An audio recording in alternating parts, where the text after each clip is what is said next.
Okay, I have pre-sketched these curves so that we can move through these.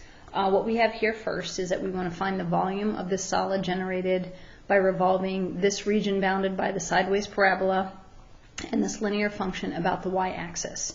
About the y means we're perpendicular to y. Therefore, the equation that we're using, or equations that we're going to use, are going to be x is equal to something, and we'll integrate with respect to y. So here's my region in the orange that I'm looking to revolve around the y-axis, and this is my axis of revolution.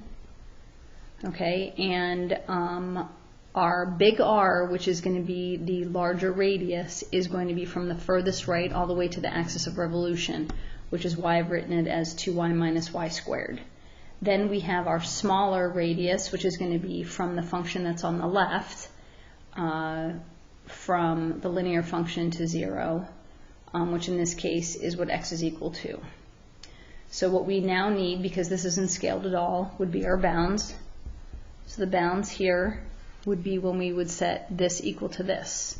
So we have 2y minus y squared is equal to y. Most likely we'll have to factor, so we should probably move everything to the right. So when I do that, I end up with y squared minus y is equal to 0.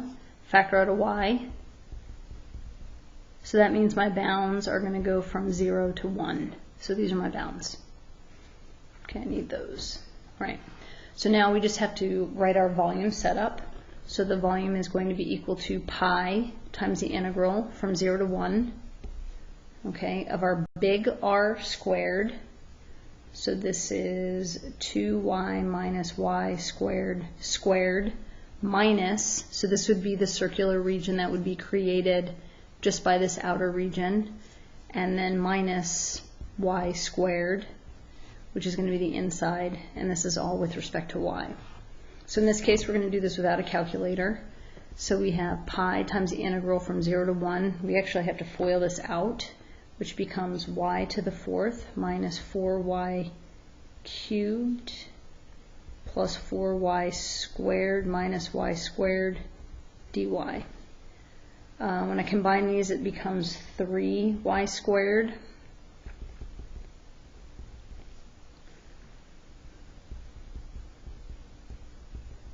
Okay, and then we can integrate. So what we have is pi times 1/5 y to the 5th minus y to the 4th plus y cubed to be evaluated from 0 to 1. Okay, because all these have y's, this lower bound will just be 0. So we have pi times 1/5 minus 1 plus 1. So this is actually just pi over 5. Okay, that's this teeny tiny region, the volume that's created when it's revolved around. So far our axes of revolution have been the x and y axis. But sometimes you have another axis of revolution, meaning it's not just going to be the x or the y axis. So it's possible that you can have a disc or a washer that's going to revolve around an axis of revolution that is either a line or one of the other coordinate axes. So this is what we want to take a look at. So in example 5, it says find the volume of a solid obtained by rotating the region enclosed by these graphs. Y is equal to x, which is this line right here. Y is equal to x squared, which is this quadratic right here. The x-axis, okay, which is here, about the line y equals 2. So the first thing we want to figure out is, are we integrating with respect to x or with respect to y? So what we take a look at is what we want to revolve. This is my axis of revolution, okay? Is it parallel to the x or the y-axis?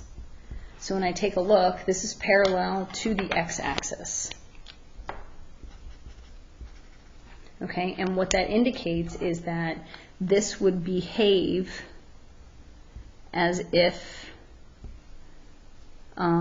the axis of revolution is the x-axis, meaning perpendicular to x. So this is perpendicular to x. This is going to be y equals, okay, something, and then this is a dx problem. So that should help you a little bit, because our cross section is just this teeny tiny region right here. Okay? And you're still going to deal with the top minus a bottom. Okay, so we need to figure out what is the top and what is the bottom. So when you go from your axis of revolution all the way to when you hit this bottom portion of the graph. Okay, so this is my axis of revolution. I want to go all the way down like this. It doesn't matter where you go. It could be here, it could be here, it could be here. But I'm touching the very bottom of this graph. So this is going to be big R if I were to revolve this whole thing around and there was no hole in the middle. But to create that hole, I actually need to drop to this one, which is right here, which is going to be little r. Okay, so we have to deal with what is our top. It's going to be your axis of revolution, which is 2 minus this very bottom function, which is x squared. Then the bottom is still going to be 2 minus what creates this little radius, which is the linear function of x. Okay, this takes a lot of time to sort of figure out, so you need to make sure that you sketch what you can and just take a look at this carefully. So we still need our bounds. Okay, I don't have any bounds here, so to figure out my bounds I need to set these two equal to each other. So I'll do that over here. I've got x squared is equal to x, subtract x, factor out an x, so my bounds are where x is equal to 0 and 1, and it is a coincidence that it's the same as the previous question. Okay, so we have the volume is equal to, now this is a washer, so you need to remember that it's going to be big R squared minus little r squared. Well, this right here is our big R. This is our little r. Okay, so we have pi times the integral from 0 to 1 of this quantity squared, whoops, minus this little r squared here. And this is dx. Okay, so then once we have this set up, what we can actually do is put this into the calculator. Okay, so let's take a look at what we've got here. Let's grab a pi times the integral from 0 to 1. And we'll plug in 2 minus x squared, parentheses, squared, minus the quantity of 2 minus x squared dx. This could all be done by hand, but I'll let you do it in the calculator. So there's your answer. The volume is 1.6755.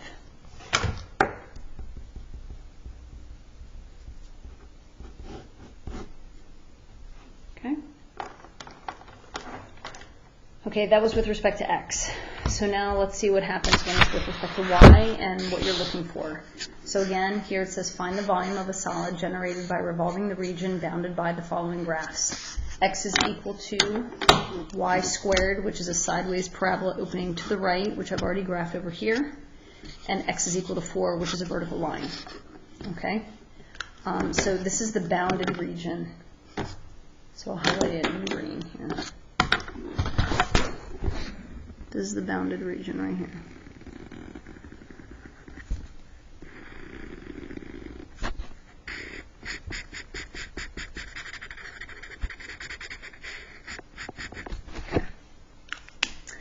So what we want to do in this first one is revolve about the line x is equal to 5. So if we want to revolve this region about the line x is equal to 5, if this is where x is 4, that means we want to revolve around this. So this is where x is equal to 5. This is going to be my axis of revolution. Okay? So if this is my axis of revolution, where x is equal to 5, Okay, we need to go from this furthest portion of this region, which is in the green, all the way to my axis of revolution. And in this case, this is going to be big R. Then this right here is my other portion of the graph. So if I were to just revolve this portion around this axis of revolution right here, this would be a solid, this would be a disk. But this is actually a washer because there's this space here, which is not colored in. So from here to here is little r. So what we need to identify is what is big R and what is little r. In addition to that, we need to know, is this with respect to y or with respect to x? So if we take a look, is x equals 5 parallel to the x or the y axis? This is parallel to the y-axis. Therefore, this is with respect to y, which means this is a dy problem.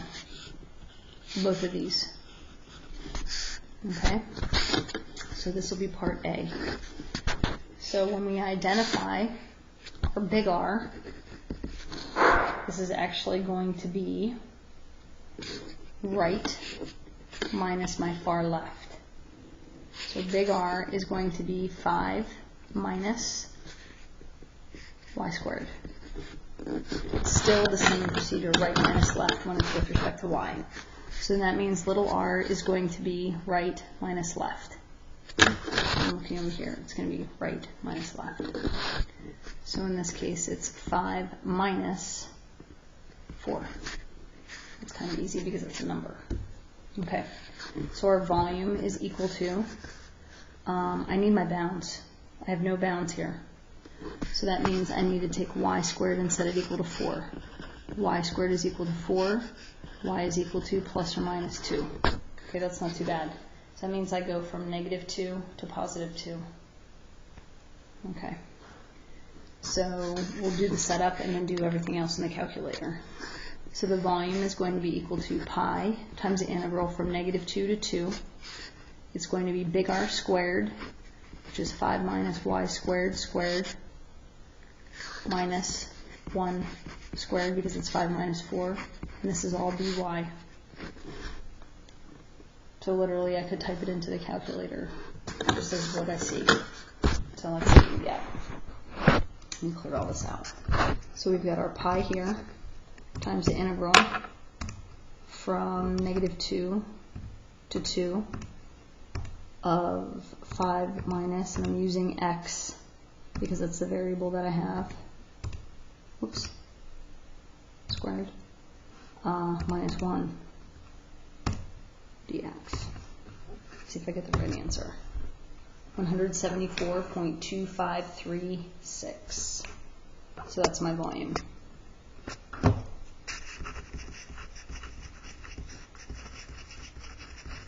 If you want to see it worked out, you can look at the answer key on Blackboard. Okay, let's take a look at the setup for B. So now we want to move about the line that's equal to negative 2, which means we're over here. Whoops.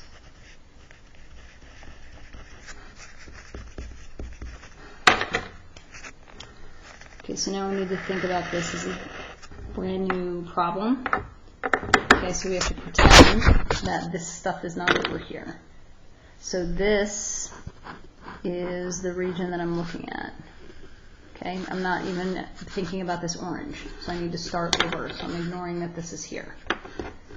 So that means I'm going from the furthest portion of my graph all the way to my axis of revolution. This would be my big R. Then I'm going from this furthest left to my axis of revolution, which is going to be little r, which will create that hole in the middle. So big R, here, is going to be the furthest right minus the axis of revolution. So the furthest right in this case is actually 4 minus a negative 2, okay, which is 6. Little r is going to be the right, or excuse me, the closest left all the way to the axis of revolution. If this is right minus left, this is the left. So this is my quadratic, which is y squared minus a negative 2, which is really going to be plus. So this is y squared plus 2. Our bounds are still the same. So our volume is equal to pi times the integral from negative 2 to 2 of big R squared, which is 36, minus y squared plus 2 squared dy. So that's my setup. This can actually all be done by hand, but we'll do it in the calculator. Save some time. Okay, so we've got pi times the integral from negative 2 to 2, 36 minus the quantity of x squared plus 2 squared dx. I hope I got this right. Yes. 294.8908.